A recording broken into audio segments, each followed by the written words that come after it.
हम बात करने लगे हैं इंडियन नेशनल कांग्रेस की, ठीक है। और साथ में ही इस क्वेश्चन को भी देखने लगे हैं कि भाई एक अंग्रेज ऑफिसर जो है वो हिंदुस्तान के लिए एक सियासी जमात क्यों बना रहा है। ऐसा ही है ना, जबकि वो तो रूलर्स थे, तो फिर इंडियंस का उन्हें ख्याल कहाँ से आ गया कि भाई इनको भी कुछ राइट्स दिए जाए। तो चलिए स्टार्ट करते हैं। 28 दिसंबर 1885 को जो है वो कांग्रेस बनाई गई, ठीक है। बम्बई के कॉलेज के अंदर जो है वो 72 लोगों की मौजूदगी में जो है वो इसको जो है कायम किया गया और इस्टेब्लिश किया गया। और इसका जो पर्पस था उस टाइम पे, क्या स्लोगन था, हम एक ही बात सुनते आए हैं कि भाई कांग्रेस बनाएगी जो कि हिंदुस्तान की मुश्तरका सियासी जमात थी। ऐसे ही है ना कि भाई वो तमाम के तमाम जो इंडियंस हैं उनकी जो है वो एक कंबाइंड पॉलिटिकल पार्टी थी। ऐसा ही हम सुनते आए हैं। तो अब सबसे पहले अगर हम इसका बैकग्राउंड देखें कि भाई ये बनाई क्यों गई और एक अंग्रेज़ ने ही क्यों बनाई, तो उसमें हम देखते हैं कि ये ए ओ ह्यूम ने बनाई। ऐसा ही है, जो कि एक सिविल रिटायर्ड ऑफिसर थे, आईएएस ऑफिसर थे।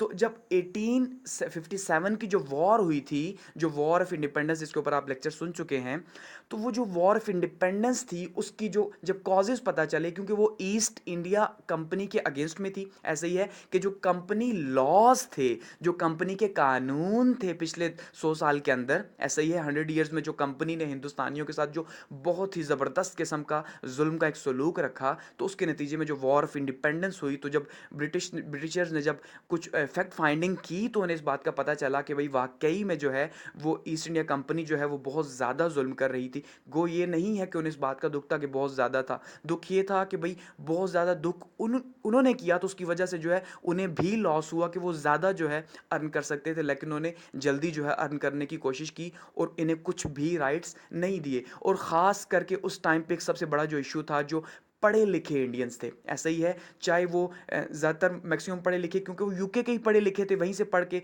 आया करते थे। ऐसा ही है, तो वो लोग जो है वो काफ़ी ज़्यादा क्वेश्चंस कर रहे थे इसके ऊपर। तो जब 1858 का जो एक्ट आया, 1858 का जो एक्ट था, उस एक्ट के अकॉर्डिंगली जो पूरे का पूरा जो गवर्नमेंट सिस्टम था, जो ईस्ट इंडिया कंपनी से ट्रांसफ़र होके किसको चला गया, ब्रिटिश राज को चला गया, यानी ब्रिटिश गवर्नमेंट को या मलका बरतानिया को चला गया और उसके नाम पे होने लगा।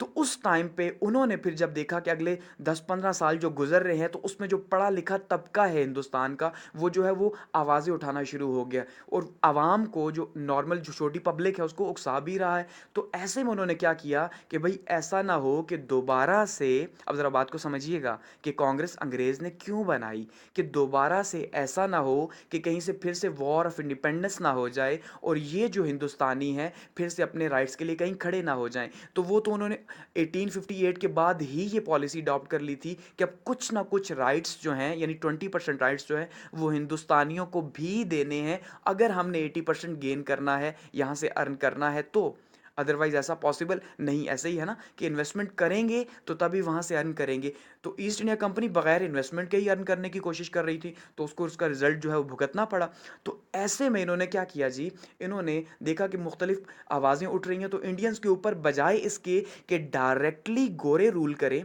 उससे ये बेहतर है कि गोरे उन हिंदुस्तानियों को जो कि ब्रिटिश से पढ़ के आए हुए हैं, ठीक है, तो उनको अपने साथ मिला के, यानी इंडियंस को अपने साथ मिला के अगर रूल कर ले तो बहुत अच्छा होगा। ऐसे ही है, उससे लोगों के ऊपर उनका इन्फ्लुएंस भी बढ़ेगा, क्योंकि अपने लोग हुकूमत करेंगे। तो ऐसे में वो जो कुछ पढ़े लिखे लोग थे उनके साथ मिल के तो कांग्रेस की बुनियाद रख दी गई, ठीक है, ताकि जितने भी पढ़े लिखे लोग हैं वो, उनको एक प्लेटफॉर्म मिल गया कि इसके थ्रू अपनी बात आगे पहुंचा सकते हैं, और इसी के थ्रू जो गवर्नमेंट बने, जो फॉर्मेशन हो, तो वो इन लोगों के थ्रू हो, तो ये उन्हीं के लोग होंगे एक्चुअली में, ठीक है, लेकिन असल में वो हिंदुस्तानियों के लिए रोल प्ले कर रहे होंगे। तो उससे जो है वो गोरों का काम और आसान होगा, और साथ में हिंदुस्तानी भी कहेंगे कि हमें भी जो है कुछ ना कुछ जो है वो मिला है, क्योंकि हमारी जो जमात है वो कांग्रेस बन गई। तो गो कि हमने ये देखा कि बाद में जो है वो आहिस्ता आहिस्ता कांग्रेस वाकई में उसका इन्फ्लुएंस हिंदुस्तानी लोगों के अंदर ज़्यादा हो गया, तो वही आखिर में एक बहुत बड़ा कॉज भी बनी कि ब्रिटिशर्स यहाँ से छोड़ के गए, इसे डिस्ट्रीब्यूट किया। लेकिन एक्चुअली में स्टार्ट में जो है वो पर्पज़ ऐसा नहीं था। बाद में आहिस्ता आहिस्ता जब इंडियन लीडर्स ने जो है उसे टैकल किया, जो चाहे ज़्यादातर हिंदू थे, उसके बाद मुसलमान उसमें आए, जैसे कायद आज़म भी उसमें शामिल थे, तो उससे फिर हालात बदलना शुरू हुए।